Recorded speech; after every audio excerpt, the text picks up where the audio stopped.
दोस्तों, एक आईपीएस साहब दूध वाले का भेष बनाकर अपनी बाइक पर दूध का ड्रम लगाकर रास्ते पर चले जा रहे थे, जहां पर पुलिस की चेकिंग हो रही थी। वहां जाने के बाद एक दरोगा साहब उनको रोक लेते हैं और उन्हें धमकाते हुए कहने लगते हैं, रुको, तुम्हारी बाइक में बहुत सी कमियां हैं और तुम इस तरीके से गलत बाइक चला रहे थे, तो तुम्हारा चालान करना होगा। अगर तुम्हें चालान से बचना है तो तुम्हें मुझे पैसे देने पड़ेंगे। उसके बाद जो आईपीएस साहब दूध वाले के भेष में थे, वो उनसे रिक्वेस्ट करने लगते हैं। कहते हैं कि साहब, मैं बहुत गरीब आदमी हूँ, रोज़ कमाता हूँ, रोज़ खाता हूँ, मेरे पास इतने पैसे नहीं हैं जो मैं आपको दे पाऊँ। तब दरोगा साहब कहते हैं, चुपचाप इधर आ, वरना इसका अंजाम बहुत बुरा होगा, और उनकी बाइक की चाबी निकालकर जाने लगते हैं। तो दोस्तों, आईपीएस साहब वहाँ पर दूध वाले के भेष में क्यों पहुँचे थे और क्या हुआ था, उससे आगे की कहानी इस कहानी में पूरा जानेंगे। इसलिए वीडियो को एंड तक जरूर देखिएगा, और अगर अभी तक आपने हमारे चैनल को सब्सक्राइब नहीं किया है तो प्लीज़ चैनल को सब्सक्राइब जरूर कर लें। तो दोस्तों, यह कहानी है उत्तर प्रदेश के रहने वाले सौरभ की। सौरभ जो अपने माता पिता के साथ उत्तर प्रदेश के एक जिला में रहा करता था। वैसे तो वह काफ़ी ज़्यादा पढ़ा लिखा है, लेकिन अभी तक उसे कोई नौकरी नहीं मिली है। वह इधर उधर छोटा मोटा काम करता है और उसी से अपना और अपने माँ बाप का पालन पोषण करता है। तभी एक दिन अचानक से उसकी माँ की तबीयत खराब हो जाती है, जिसके बाद वह उसे लेकर डॉक्टर के पास जाता है। अब डॉक्टर के पास जैसे ही जाकर चेकअप कराता है तो डॉक्टर साहब उसके लिए कुछ दवाइयाँ लिखवा देते हैं और कहते हैं कि यह दवाइयाँ आपको लानी पड़ेंगी, क्योंकि आपकी माँ की जो बीमारी है वो इन्हीं दवाइयों से ठीक हो पाएगी, और ये दवाइयाँ आपको दूसरे शहर में मिलेंगी। यानी कि जो दवाइयाँ डॉक्टर साहब ने लिखी थी वो उस शहर के अंदर नहीं मिलने वाली थी जहाँ पर सौरभ रहा करता था। उसके बाद जो सौरभ होता है वह अपनी बाइक को लेता है, अपना हेलमेट लगाता है और दूसरे शहर अपनी माँ के लिए दवाइयाँ लेने चला जाता है। उसने डॉक्टर साहब से पूछा था कि डॉक्टर साहब, कितने रुपए की दवाइयाँ आएंगी? तो डॉक्टर साहब ने बताया था कि लगभग 1000 रुपये की दवाइयाँ मिल जाएंगी, और आप इन्हें यहाँ से ले जाओ। और वहाँ मेडिकल स्टोर तक जाने के लिए उसे एक पुलिस चेक पोस्ट को पार करना होगा। अब जैसे ही वह पुलिस नाके के पास पहुंचता है तो वहां जाने के बाद जहां पर वह दरोगा साहब थे जो वाहनों की चेकिंग कर रहे थे, वो एकदम से सौरभ को रोक लेते हैं। सौरभ भी पुलिस वालों के सामने रुक जाता है और उनसे पूछता है कि जी कहिए साहब जी, क्या परेशानी है? तो वो कहते हैं कि आपकी बाइक में दिक्कत है और आपका चालान होगा। तब सौरभ कहता है कि बताइए साहब, मेरी गाड़ी में क्या दिक्कत है? क्योंकि सौरभ की बाइक के पूरे कागज सही थे और पेपर उसने मेंटेन करके रखे थे। साथ में उसने हेलमेट भी लगा रखा था, और अब बाइक के सभी पेपर अपडेट होने के कारण उसको किसी भी प्रकार का कोई डर या भय नहीं लग रहा था। अब उसके बाद दरोगा उनसे कागज मांगने लगते हैं। तब सौरभ अपने गाड़ी के पूरे कागजात दिखा देता है। पॉल्यूशन, आरसी, इंश्योरेंस, सब कुछ उसके पास था और अच्छी कंडीशन में बाइक भी थी। और हेलमेट के लिए बोलता है तो सौरभ ने हेलमेट भी दिखा दिया। तब दरोगा को कोई ऑप्शन दिखाई नहीं देता कि किस तरीके से मैं इससे पैसे ऐंठूं, क्योंकि वह दरोगा साहब सभी से पैसे ऐंठा करते थे और उसके बाद ही वाहनों को जाने दिया करते थे। तो वह एकदम से बाइक के नंबर को देखते हैं और देखने के बाद कहने लगते हैं कि तुम्हारा यह बाइक का नंबर दूसरे शहर का है, तुम इसे यहाँ पर नहीं चला सकते। अब सौरभ, जो कि पढ़ा लिखा था, वह उनसे कहने लगता है कि ऐसा कैसे नहीं चला सकता, मेरी बाइक का रजिस्ट्रेशन है और रजिस्ट्रेशन के बाद मैं इसको पूरे टैक्स पे चला रहा हूँ। अगर मैंने इसका पूरा टैक्स पे किया है तो मैं इस बाइक को कहीं भी चला सकता हूँ। आप तो दूसरे शहर की बात कर रहे हैं, मैं इसे पूरे इंडिया में कहीं भी चला सकता हूँ और कोई भी मुझे रोक नहीं सकता। अब इस बात को सुनने के बाद जो दरोगा साहब देखते हैं कि लड़का बहस कर रहा है, तो दरोगा साहब तेज आवाज में बातें करने लगते हैं और कहते हैं कि अगर यहाँ से तुम्हें यह बाइक ले जानी है तो तुम्हें फाइन भरना ही होगा, वरना मैं तुम्हारी बाइक को यहाँ से आगे नहीं जाने दूंगा। अब उसके बाद सौरभ कहता है कि किस चीज़ का फाइन, जब मेरे पूरे कागज सही हैं, मेरे नंबर प्लेट भी अच्छी है और कोई भी दिक्कत मेरी बाइक में नहीं है, मैंने हेलमेट भी लगा रखा है, तो मैं फाइन नहीं भरूंगा। उसके बाद दरोगा साहब कहते हैं कि ये चालान कटवा लो, अगर तुम्हें ऐसा ही निकलना है तो 1,000 रुपये मुझे दे दो, उसके बाद मैं तुम्हें जाने दूंगा, वरना अपना चालान कटवा लो।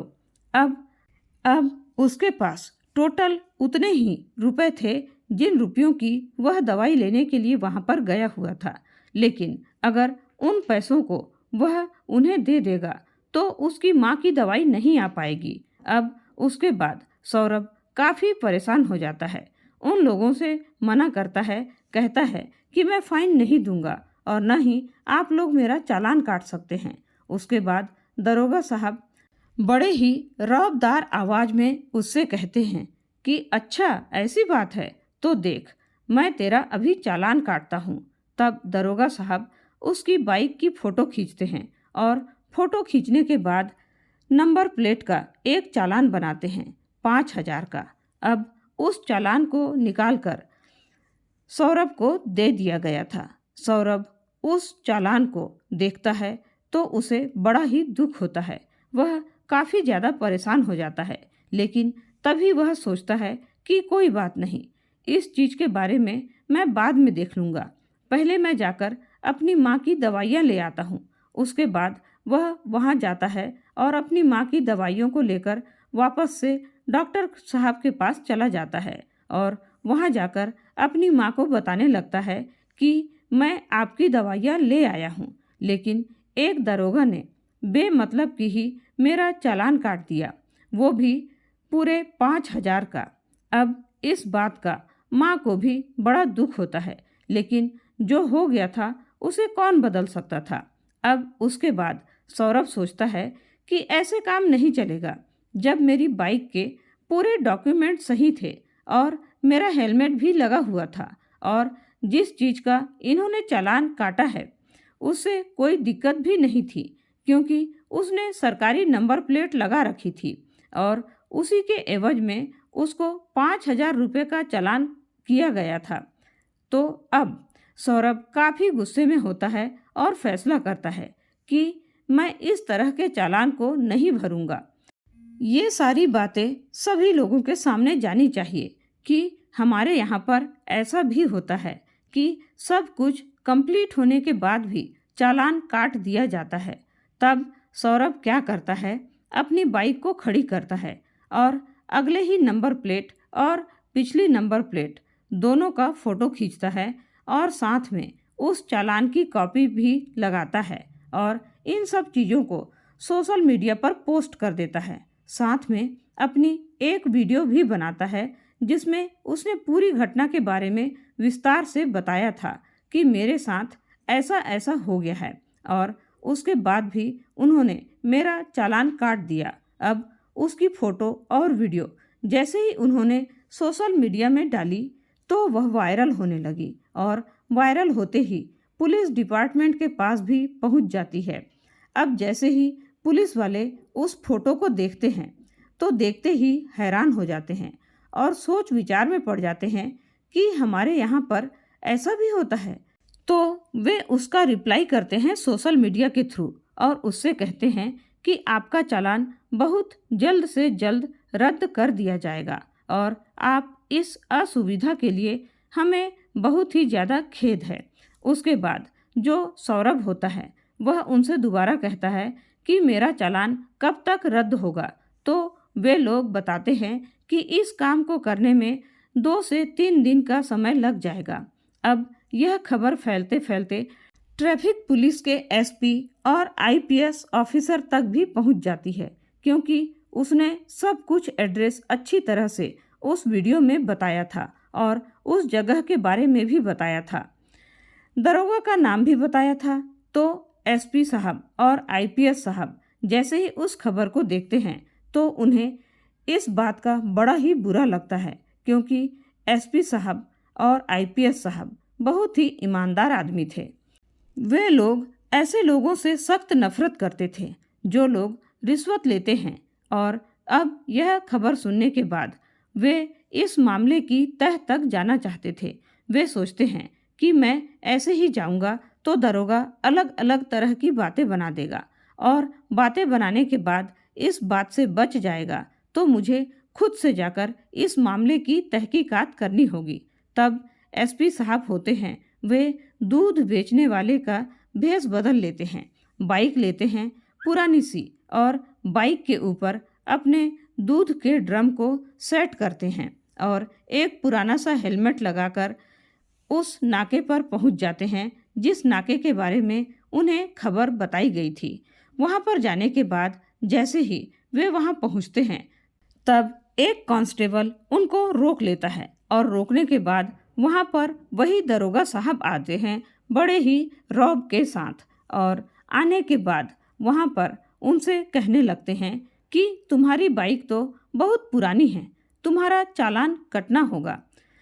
अब जो दूध वाले के भेष में आईपीएस साहब थे उनसे कहने लगते हैं कि मालिक, मैं बहुत ही गरीब आदमी हूँ, रोज कमाता हूँ, रोज खाता हूँ, मेरा चालान मत कीजिए। वैसे भी मेरे सारे डॉक्यूमेंट सही हैं और कोई भी दिक्कत नहीं है, मेरी सवारी में भी कोई दिक्कत नहीं है। अब उसके बाद जो दरोगा है वह कहने लगते हैं कि तुम्हारी बाइक बहुत पुरानी है। तब आईपीएस साहब बोलने लगते हैं कि कागज़ तो देख लीजिए। वो कहते हैं सब देख लिए, सब ज़्यादा पुराने हैं, 2-3 साल पुरानी तुम्हारी बाइक है और अच्छे तरीके से वर्किंग में भी नहीं है। अब दरोगा साहब उसके बाद हेलमेट की तरफ निगाह डालते हैं और कहते हैं कि तुम्हारा हेलमेट टूटा पड़ा है। तभी जो दूध वाले के भेष में आईपीएस साहब होते हैं वो बड़े ही विनम्रता से कहते हैं कि साहब, यह पुराना जरूर है लेकिन टूटा नहीं है, और आप इस पर भी देख सकते हैं, इस पर आईएसआई मार्क लगा हुआ है। लेकिन तभी दरोगा उसकी चाबी को निकालते हुए वहां से जाने लगता है और कहता है कि यहाँ से निकलना है तो तुम्हें कुछ ना कुछ तो पैसा देना पड़ेगा। अब इस बात को देखकर आईपीएस साहब को तो बहुत गुस्सा आता है। फिलहाल वह अपने आप को कंट्रोल करते हैं, क्योंकि वो उसे रंगे हाथ पकड़ना चाहते थे ताकि उस पर अच्छे से कार्यवाही कर सकें। वो थोड़ी आगे दूर जाते हैं, तब हवलदार साहब जिन्होंने उन्हें रोक कर रखा था वह जाकर कहने लगते हैं कि अरे, क्यों बड़े साहब से पंगा ले रहे हो? आप ऐसा करो, 1000 दे दो, मैं आपको जाने दूंगा, मैं उनसे रिक्वेस्ट कर लूँगा। उसके बाद वह हवलदार दरोगा साहब को बुलाता है और कहता है, साहब कोई बात नहीं, गरीब आदमी है, इसको जाने दीजिए, 1000 आपको दे देगा। तो अब जो दूधिया के भेष में आईपीएस साहब थे वो कहते हैं 500 रुपये तो मैं दे दूंगा, लेकिन मुझे यहाँ से रोज़ जाना पड़ेगा, तो क्या रोज़ मैं 500 रुपये कहाँ से दूंगा?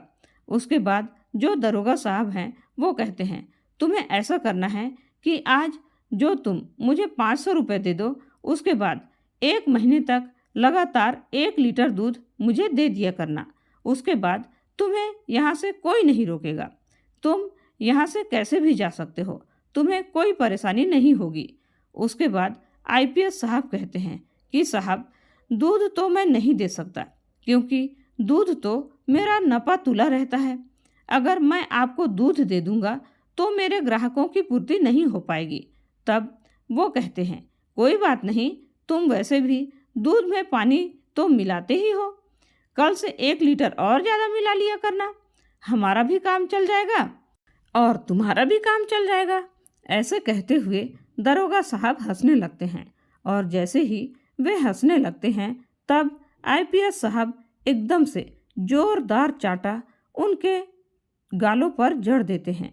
अब उसके बाद जैसे ही वहां पर पुलिस दल को पता चलता है कि यहाँ पर दरोगा को चाटा मार दिया गया है, एक दूध वाले के जरिए पुलिस वाले को मारा गया है, तभी जो आईपीएस साहब होते हैं वो अपना आई कार्ड निकालते हैं और उन लोगों के सामने हवा में लहराते हुए कहते हैं, मैं यहाँ का आईपीएस अधिकारी हूँ और तुम लोग जो ये कर रहे हो उसकी करतूत सोशल मीडिया पर फैल रही है। मैं तुम्हारे खिलाफ कार्यवाही करने के लिए ही यहाँ पर आया हूँ। उसके बाद आईपीएस साहब उन सभी को धमकाते हैं और एकदम से सभी को सस्पेंड कर देते हैं और उन लोगों पर उचित कार्यवाही की जाती है। अभी यह खबर जैसे ही सौरभ को पता चलती है तब सौरभ उस खबर को अपनी माँ को बताता है और कहता है कि माँ, पुलिस वाले सभी एक जैसे नहीं होते। जहाँ पर मेरे साथ ऐसा हुआ वहाँ पर आईपीएस साहब ने आकर ऐसा ऐसा कर दिया। इस खबर को सुनने के बाद उनकी माँ भी कहती है, बेटा, बुराई का सर हमेशा नीचे होता है, जैसे कि आज आईपीएस साहब ने करके दिखाया। तो दोस्तों, यह थी कहानी एक ईमानदार आईपीएस साहब की, जो दूध वाले के भेष में एक ट्रैफिक नाके पर पहुंचते हैं और वहां पर जाने के बाद वहां के दरोगा को अच्छे तरीके से मजा चखाते हैं। एसपी साहब और आईपीएस साहब को जब पूरी सच्चाई पता चलती है कि सौरभ जैसे निडर लड़के ने अपनी बुद्धि का प्रयोग करके बिना पुलिस वालों से डरे अपने अधिकारों का प्रयोग करते हुए लोगों को रिश्वतखोरों से बचाया और पुलिस वालों को पता चला कि सौरभ भी यूपीएससी की तैयारी कर रहा है, तो उन्होंने उसकी बहादुरी के लिए सरकार से सिफारिश की, पुलिस फोर्स में भर्ती करवा दिया, क्योंकि आज के समय में सौरभ जैसे ईमानदार पुलिस ऑफिसर की नितांत आवश्यकता है, जो अपने साथ साथ लोगों की भी भलाई कर सके। सौरभ की जब पुलिस विभाग में पोस्टिंग हुई तो उसके ऑफिस में उसका भव्य स्वागत किया गया और अपना पदभार संभालने से पहले ही उसे सभी सीनियर और जूनियर लोगों की ओर से पुरस्कार से सम्मानित किया गया। इस बात की पता जब सरकार को चली तो उनके द्वारा भी सौरभ को उसके साहसिक कार्य के लिए सम्मानित किया गया। सौरभ के रहते किसी भी पुलिस ऑफिसर की हिम्मत नहीं होती थी कि किसी से भी 1 रुपए की रिश्वत ले लें या मुफ्त में किसी गरीब को सताएं। सौरभ के रहते आम जनता बहुत खुश थी, कानून व्यवस्था बहुत ही बेहतरीन हो चुकी थी, सभी खुश थे। तो दोस्तों, यह थी आज की कहानी। इस कहानी में सौरभ जैसे ईमानदार ऑफिसर के लिए आप क्या कहना चाहेंगे? एसपी और आईपीएस साहब के बारे में आप क्या कहना चाहेंगे? और उस बेईमान दरोगा के लिए आप क्या कहना चाहेंगे? अपने जो भी विचार है कमेंट सेक्शन में अपनी राय जरूर बताइएगा। कहानी पसंद आई हो तो लाइक और शेयर जरूर कीजिएगा दोस्तों। कहानी को अंत तक सुनने के लिए आपका बहुत बहुत धन्यवाद।